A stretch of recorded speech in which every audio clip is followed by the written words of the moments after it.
искам да се изразя. Значи бях на горбет в Либия. Какво обичате да ви кажа и да ви го кажа? Значи, пиратки ли става въпрос? За какво става въпрос? Опасни ли са пиратките? Пиратките по принцип не са опасни. Ако обичате интервю. Значи, аз съм от село Дражило. В момента живея в град Бургас. И така ми харесва много добре в Дражило. Кажете ми за пиратките, питам аз. Значи, по принцип пиратките по принцип са лоши. Значи, особено за деца. Това ми е син насреща. Когато я държи в ръката пиратката, след като я държи в ръката, тя излъчва едно лошо предсказание, когато може да му гръдне в ръката и може да му отреше ръката или пръста, може да му фръкне на детето. Разбираш ли ме? И става лошо просто за детето. И пиратките не ги пожелавам на децата и така нататък. Значи, аз, как да ви го кажа по друг начин? Виж сега как е в Либия живота. В Либия, ще ви го кажа.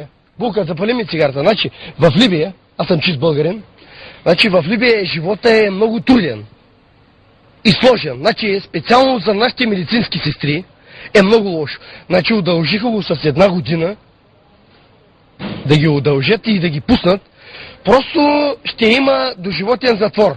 Няма да ги пуснат нашите медицински сестри. Мъжете пазят ли се жените там в Либия? Значи, по принцип, мъжете имат право на 4 жени и си пазят жените, по принцип. Нямат право, значи имат право на 4 жени.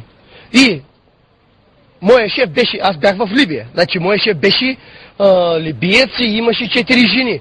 От 4 жени имаше по 5 деца. Значи 4 по 5, 25, нали? Хубава ли е тая работа?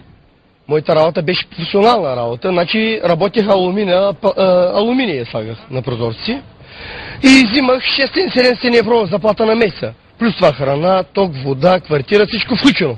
Разбираш ли?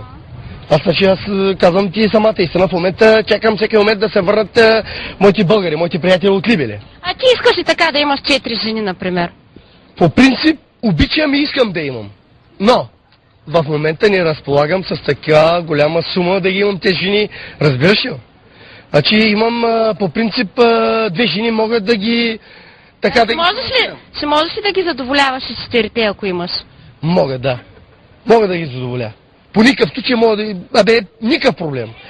Значи 68 кг съм, твърд, як, корав, прав. Мога да ги задоволя по всеки един случай, както искат.